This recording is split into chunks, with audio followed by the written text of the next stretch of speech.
Adams.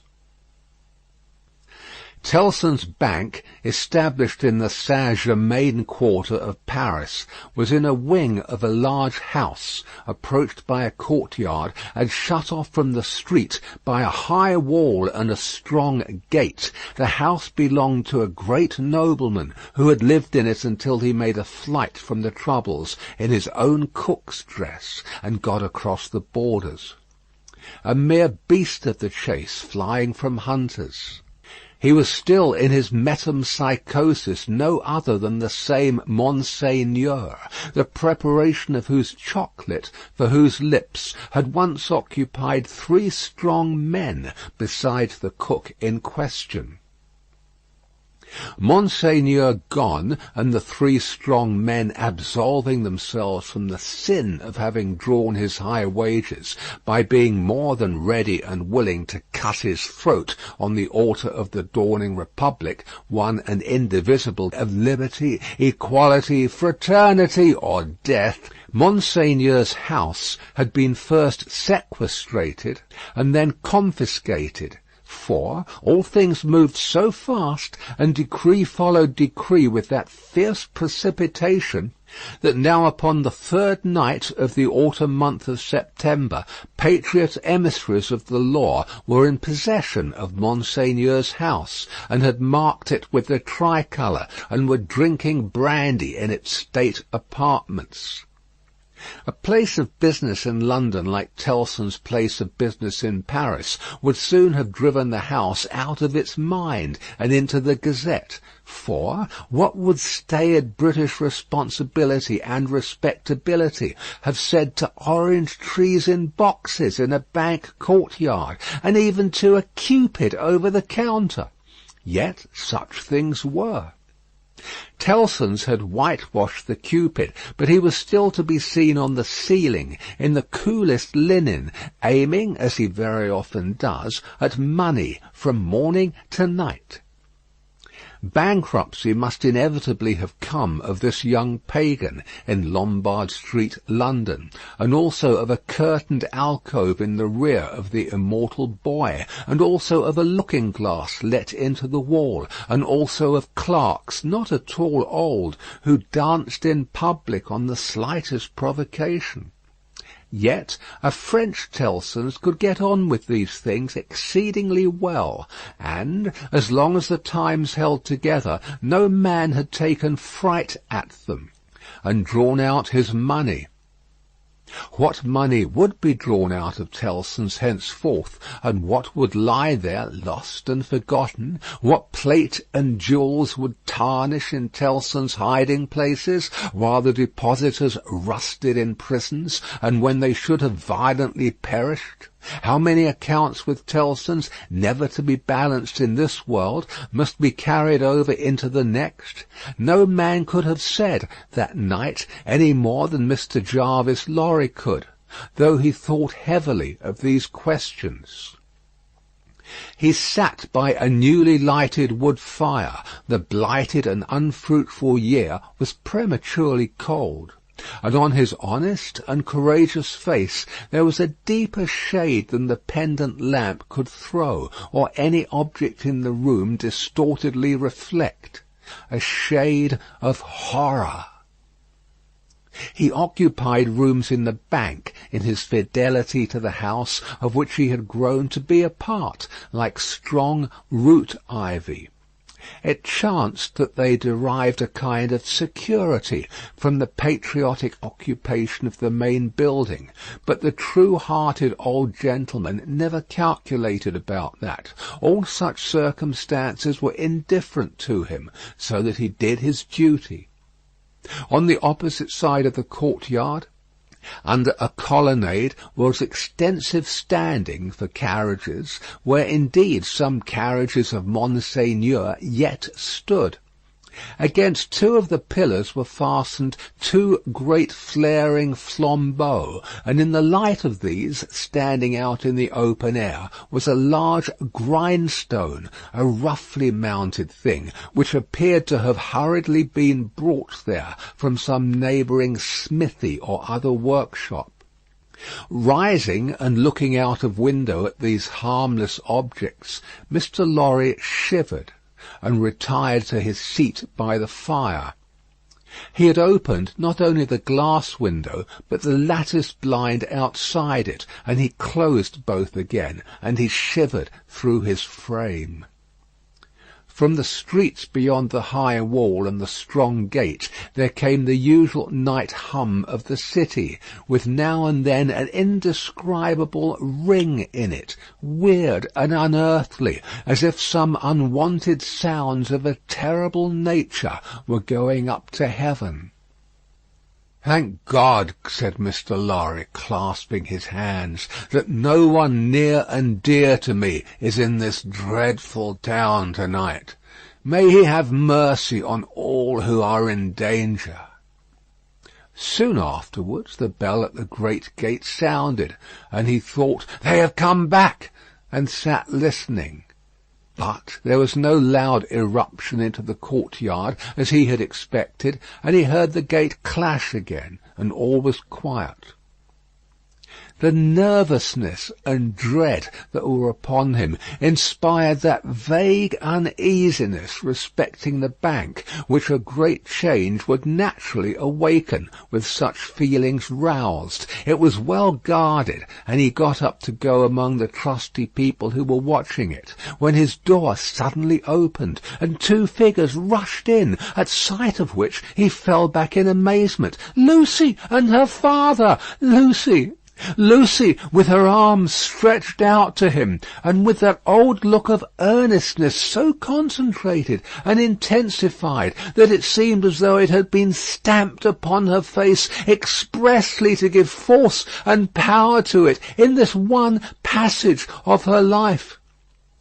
"What is this?" cried Mr. Lorry, breathless and confused. "What is the matter? Lucy, Manette, what has happened? What has brought you here? What is this?"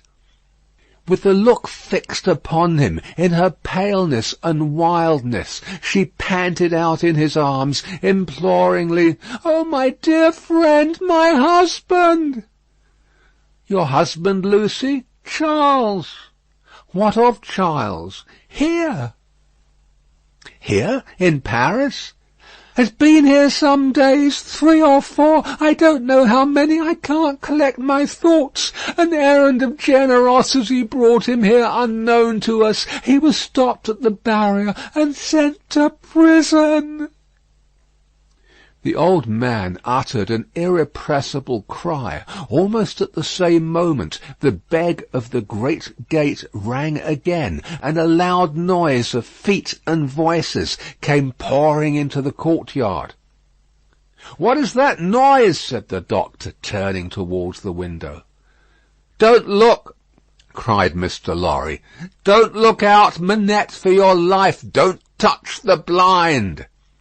The doctor turned with his hand upon the fastening of the window, and said, with a cool, bold smile, "My dear friend, I have a charmed life in this city. I have been a Bastille prisoner. There is no patriot in Paris, in France, who, knowing me to have been a prisoner in the Bastille, would touch me, except to overwhelm me with embraces, or carry me in triumph. My old pain has given me a power that has brought us through the barrier, and gained us news of Charles there, and brought us here. I knew it would be so. I knew I could help Charles out of all danger. I told Lucy so. What is that noise?" His hand was again upon the window. "Don't look!" cried Mr. Lorry, absolutely desperate. "No, Lucy, my dear, not you." He got his arm round her and held her. "Don't be so terrified, my love. I solemnly swear to you that I know of no harm having happened to Charles, that I had no suspicion even of his being in this fatal place. What prison is he in?" "La Force." "La Force. Lucy, my child, if ever you were brave and serviceable in your life, and you were always both, you will compose yourself now to do exactly as I bid you, for more depends upon it than you can think or I can say. There is no help for you in any action on your part tonight. You cannot possibly stir out. I say this because what I must bid you to do for Charles' sake is the hardest thing to do of all. You must instantly be obedient, still and quiet. You must let me put you in a room at the back here. You must leave your father and me alone for 2 minutes, and as there are life and death in the world, you must not delay. I will be submissive to you. I see in your face that you know I can do nothing else than this. I know you are true." The old man kissed her, and hurried her into his room, and turned the key, then came hurrying back to the doctor, and opened the window and partly opened the blind, and put his hand upon the doctor's arm, and looked out with him into the courtyard. Looked out upon a throng of men and women, not enough in number or near enough to fill the courtyard, not more than 40 or 50 in all. The people in possession of the house had let them in at the gate, and they had rushed in to work at the grindstone. It had evidently been set up there for their purpose, as in a convenient and retired spot.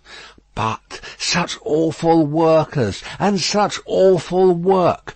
The grindstone had a double handle, and, turning at it madly, were 2 men, whose faces, as their long hair flapped back when the whirlings of the grindstone brought their faces up, were more horrible and cruel than the visages of the wildest savages in their most barbarous disguise. False eyebrows and false moustaches were stuck upon them, and their hideous countenances were all bloody and sweaty, and all awry with howling, and all staring and glaring with beastly excitement and want of sleep. As these ruffians turned and turned, their matted locks now flung forward over their eyes, now flung backward over their necks. Some women held wine to their mouths, that they might drink. And what with dropping blood, and what with dropping wine, and what with the stream of sparks struck out of the stone, all their wicked atmosphere seemed gore and fire. The eye could not detect one creature in the group free from the smear of blood. Shouldering one another to get next at the sharpening stone were men stripped to the waist, with the stain all over their limbs and bodies, men in all sorts of rags, with the stain upon those rags, men devilishly set off with spoils of women's lace and silk and ribbon, with the stain dyeing those trifles through and through. Hatchets, knives, bayonets, swords, all brought to be sharpened, were all red with it. Some of the hacked swords were tied to the wrists of those who carried them, with strips of linen and fragments of dress, ligatures various in kind, but all deep of the one colour.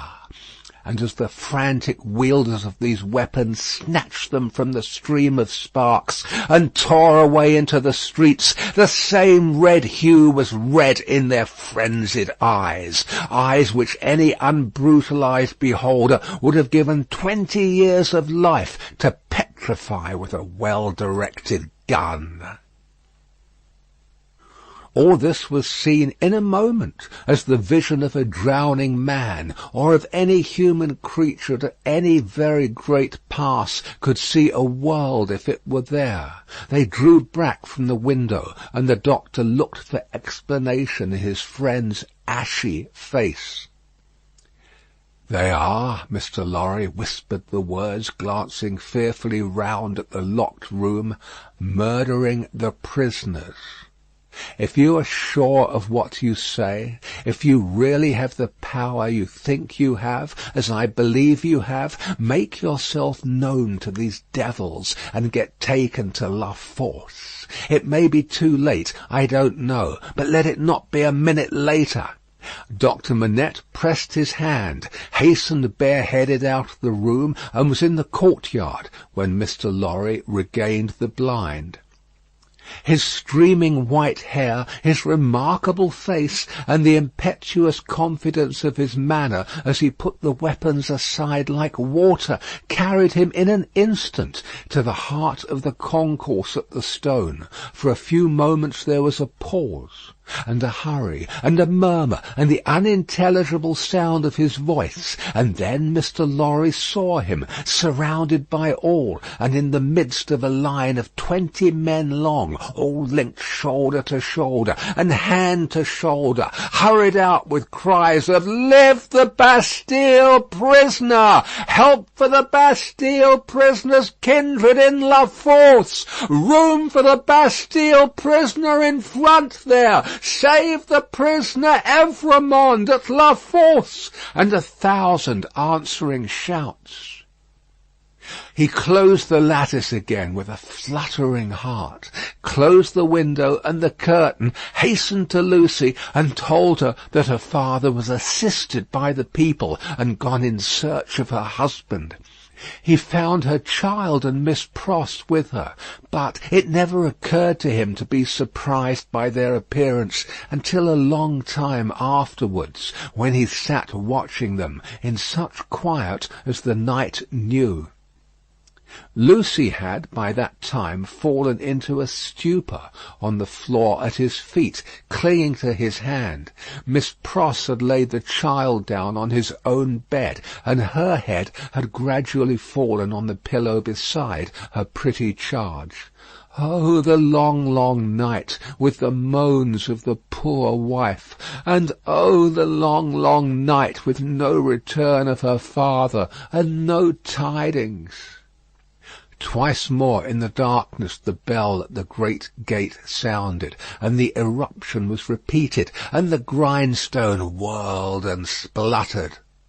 "What is it?" cried Lucy, affrighted. "Hush! The soldiers' swords are sharpened there," said Mr. Lorry. "The place is national property now, and used as a kind of armoury, my love." Twice more in all. But the last spell of work was feeble and fitful. Soon afterwards the day began to dawn, and he softly detached himself from the clasping hand, and cautiously looked out again. A man, so besmeared that he might have been a sorely wounded soldier, creeping back to consciousness on a field of slain, was rising from the pavement by the side of the grindstone, and looking about him with a vacant air. Shortly this worn-out murderer descried in the imperfect light one of the carriages of Monseigneur, and, staggering to that gorgeous vehicle, climbed in at the door, and shut himself up to take his rest on its dainty cushions. The great grindstone, earth, had turned when Mr. Lorry looked out again, and the sun was red on the courtyard. But the lesser grindstone stood alone there in the calm morning air, with a red upon it that the sun had never given and would never take away. End of Book 3, Chapter 2. Recording by Paul Adams. www.yawnguy.com